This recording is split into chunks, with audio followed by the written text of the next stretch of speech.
Welcome back to Wr.Milson. That's the username because Mr. Wilson was taken. So we did the little flip there and here we are. Today I'm going to do a quick tutorial on how to make an escape room. Now I'm doing this with my class, so I figured why not make a tutorial so that people can go back to this if they want. There's kind of two ways that we're going to do this, and I just want these tutorials to be quick and fun, run and gun, get it done. So I'm shooting this on my iPhone. I have my iPad and my computer in front of me, and we're just going to go through this. So the first way we can do this in this video I'm going to show you is with Google Forms. But if you know right away, I don't want to use Google Forms, that doesn't interest me, then you can go to the video, which I'll link right here, on how to make an escape room using Google Slides. So for now, we'll do Google Forms, and feel free to watch both of them or click ahead if you know you don't want to use Google Forms and you'd rather use Google Slides. Okay, here we go. Right into it. Like I said, we're going to go ahead and click on our Google Forms and head right into making a blank form. Okay, there's a couple settings you want to change right away when you're making an escape room in a Google form, and that is the fact that you want this to be a quiz. So I'm going to click make this a quiz. The reason I do this is so that you have answers to your questions, and that way students or whoever's completing it can't just write whatever and move on, or else that's not an escape room. You're not finding the puzzle, you're not solving whatever you need to solve to move on. The other two things I might change is in my responses. I might make this so that I don't collect emails. That way I don't see all the emails because I might make it available for anyone to answer. And the final thing you want to make sure is on is that your questions have to be required by default. So that way you don't have to click every time that the question is required. And that way as well, a question is required so people can't move on before completing the question. And that way it doesn't mess up the order of your escape room. The other thing I'd say in terms of setup I would recommend is really planning out your escape room. Now, I'm going to leave the creativity totally up to you. I'm not here to tell you what kind of lore or history you want to make for your escape room. And today is just going to be a simple classroom escape, okay? But you want to plan it out because sometimes these escape rooms can take a lot of effort. If we come over to my iPad here, you can see that I've planned out before how to make an escape room. And this was on a Google form. I made an escape room for students where they kind of had to decide if they're going to make good choices or bad choices. And it was just a start of class escape room. That's kind of fun. And based on if they made good choices or bad choices, they would get different endings. I'll link that escape room down below if you want to try it out and kind of see my planning and how it all came together. But you can see here my timeline's a little complex. And I had to color code some things and make sure I had some proper ideas mapped out before I made this escape room. Especially if you get to the point where you split off into different possibilities. If you answer certain ways, it can go quite complicated. In this case, you could see that based on if they made good choices, they could go right to the end and get a certain ending. But if I go over to my option 3 and 4 here, you see if I started making bad choices in this escape room, then I created a mid cut scene that they would end up on before moving on. And so you can see I had to kind of do some mapping out. If you made good decisions, you could either continue good or choose bad. And then based on that, you had different end screens and videos. So check that out if you're curious about a more complicated escape room with different kind of webs and going different places. But for now, I'm just going to show you a basic escape room. And so in this case, I'll call this classroom escape. Okay, classroom escape. And for my escape rooms, I split them off into sections. So I'm going to add another section right away. And in my first section, I kind of like to create a little bit of a description of what the escape room is. So always adding stuff is in this right corner. I'll add a title and I'll say explanation. And so maybe within this explanation, I'll say you are stuck in class as the escape room. Okay, and underneath here, because I've created another section, you can see I can continue to next section. But what I would recommend, especially as, like I said, if it gets more complicated, you're going to want to know where you're going based on the different answers. I would always link the answer or the question or whatever section it is before to go and type in or to click on exactly what section you want to go to. So in this case, I want to go to section 2, which will be my first question. Okay, so that's it for section 1. Maybe actually what I'll do is I'll add a photo. I've added some stuff to Google Drive in advance, and that's another thing I would recommend for setup. Make sure that on your Google Drive, you already have some things ready so that you can just upload them. So in this case, I've created an escape room tutorial, little drive here link, or drive folder, and then I'm going to add this classroom image to kind of set the scene. This is the escape room. Now, throughout this escape room, if you want to see what you've done so far, you can go to preview at the top here, and you'll see that right away I can see, okay, I created this classroom escape. If I go next, it brings me to my first question, which I haven't created yet, so we're going to go back and edit that. And then if you make mistakes throughout, you can kind of see, oh, where did I go wrong by using that preview button. So my first question is going to be, who is the teacher?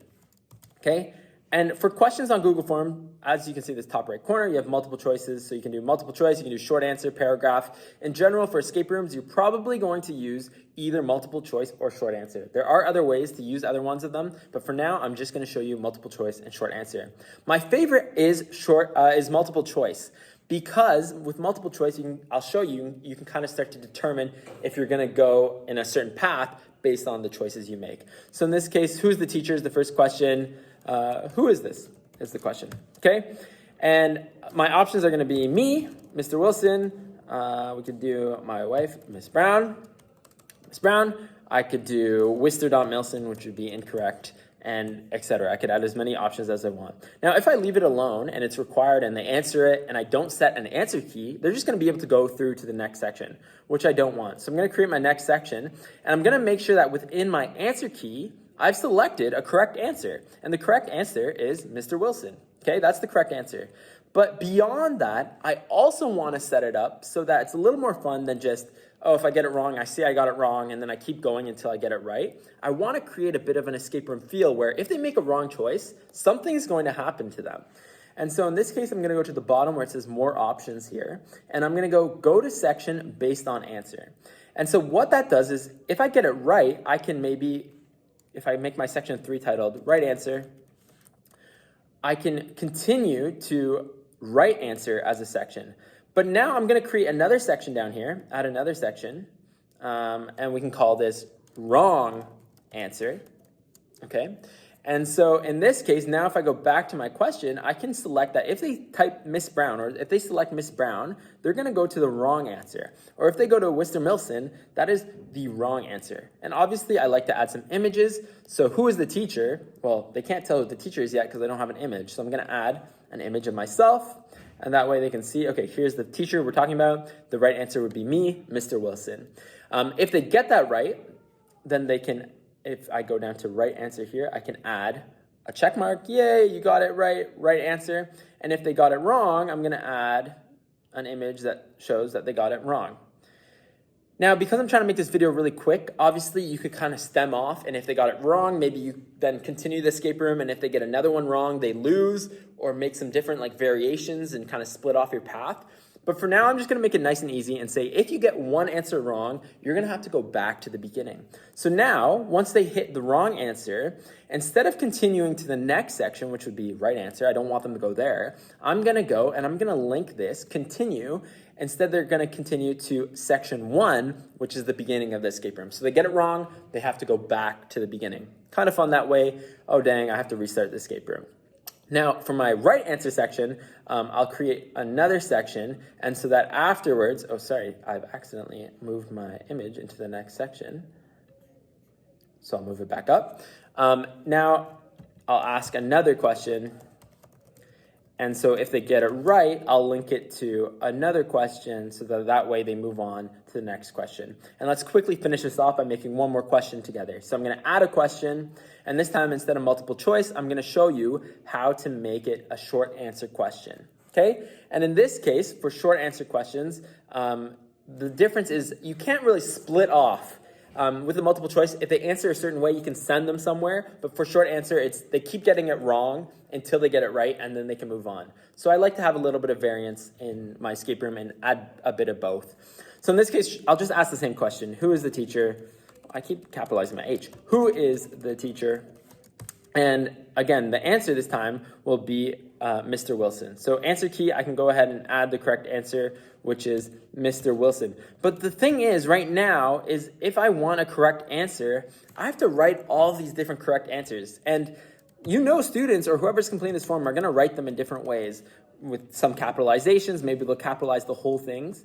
Now, I know that I'm pretty sure that in Google Forms, capitalization doesn't really matter, but just in case it does in certain situations, I'm going to show you what I like to do. So you can see they might write it a bunch of different ways. Maybe they'll just write Wilson instead of Mr. Wilson.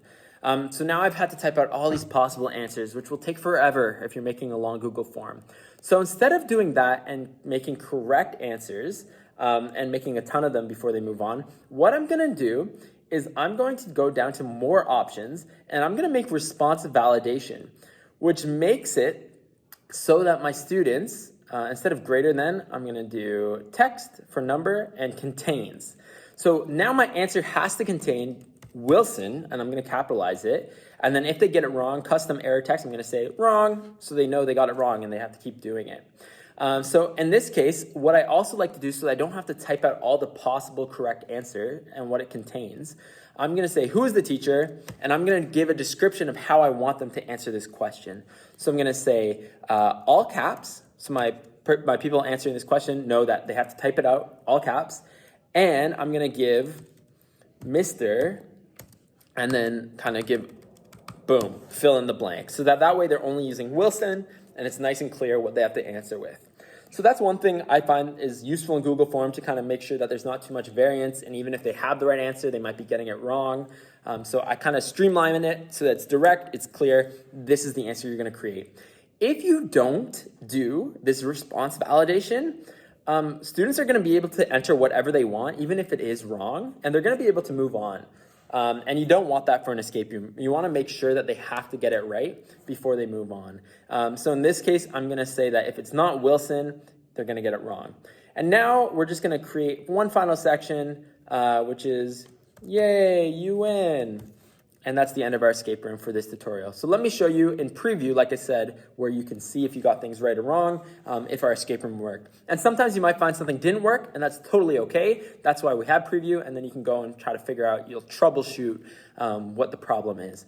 So yay, I have my intro to the escape room. Okay, so we're gonna try to get it wrong here so you can see what happens. So if I click Ms. Brown instead of Mr. Wilson, and I go next, it's gonna say wrong. Perfect, that's exactly what I wanted. And then when I go next, it'll bring me back to the beginning, awesome, of my escape room. But now let's go through and actually get it right. So instead of Miss Brown, I'm going to click Mr. Wilson this time. It'll go correct, nice. I get to move on to my final question. In this case, let's type a wrong answer. I'll type Brown instead of Wilson, and you'll see wrong, so I know, dang, I didn't get it right. And in there, instead of writing wrong, maybe you want to put a hint to help them out, but you can do whatever you want there. And this time I'm actually going to type Wilson. I'm going to go next, and yay, you win. So that is a Google Form escape room. I know I was talking pretty fast, so feel free to slow anything down, go back to it. Thank you for watching, and make sure to check out how to make an escape room using Google Slides, which is the next video. See you later.